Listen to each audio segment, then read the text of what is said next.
มาพี่น้องตอนนี้ข้ามบาทกับผ้าพ่อแม่พี่น้องเขาเนาะมาหล่อตลาดตาเอาอะไรพี่น้องขึ้นขนาดเนาะคนกระไรขนาดเนาะนังเนาะเส้นไงดีเลย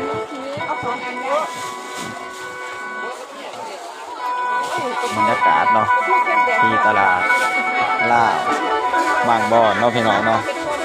ของกินในอีสานบ้านเฮาเนาะพี่น้องเนาะแบบอาหารป่าธรรมชาติเนาะพี่น้อง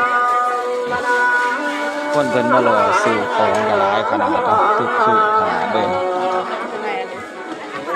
เดี๋ยวคำว่าจะรอถ่ายบรรยากาศให้พ่อแม่พี่น้องครับเบิ่ง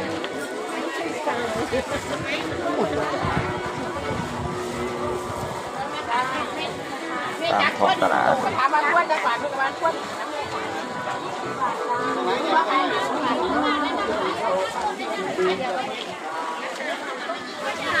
หากเราสิบ่ชัดเจนเนาะเพราะว่าคนมันหลายสวนสนหมดกันเนาะพี่น้องเนาะย่างสวนกันไปมาเนาะพี่น้องเนาะคำว่าเสียจบคลิปไปก่อนเด้อพี่น้องเด้อคำว่าสบายดีและสวัสดีเด้อพ่อแม่พี่น้องเป็นบ่สุขสุขคนเนาะ